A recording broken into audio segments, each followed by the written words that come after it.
என்ன சொல்லி தந்தாங்க இன்னைக்கு ஸ்கூலில்? இயற்கையை பற்றி சொல்லி தந்தாங்க. சரி சொல்லு பார்ப்போம்.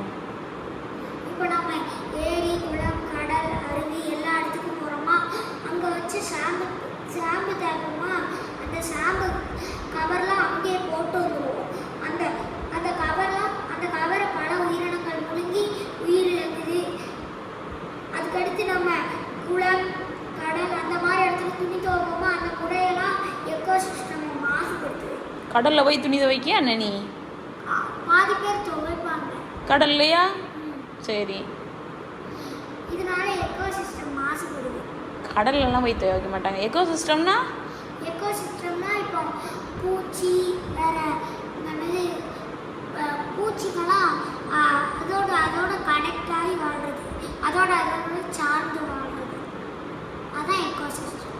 எக்கோசிஸ்டம்னா சுற்றுச்சூழல். நம்மளை சுற்றி இருக்கக்கூடிய ஒவ்வொரு இதுவும் ஒவ்வொரு உயிரினங்களும் இன்னொரு உயிரினங்கள் என்ன செய்யும்? சார்ந்து வாழக்கூடியது. சரியா? இப்போ ஒரு காடுன்னு எடுத்துக்கிட்டோன்னா அங்கே எல்லா உயிரினங்கள் இருக்கும், பறவைகள் இருக்கும், அருவி இருக்கும். இதை இப்படி ஒவ்வொன்றும் ஒரு இதோட கனெக்ட் ஆகி இருக்கும்ல, நம்மளை சுற்றி இருக்க சூழல், அதுதான் வந்து என்னது? எக்கோசிஸ்டம். சரியா?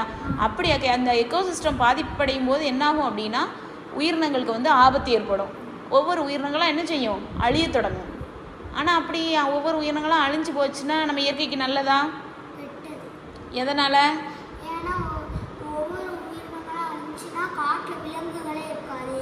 விலங்குகள் இல்லாட்டி போனால் பறவைகள் இல்லைன்னா மகரந்த சேர்க்கை நடக்காது.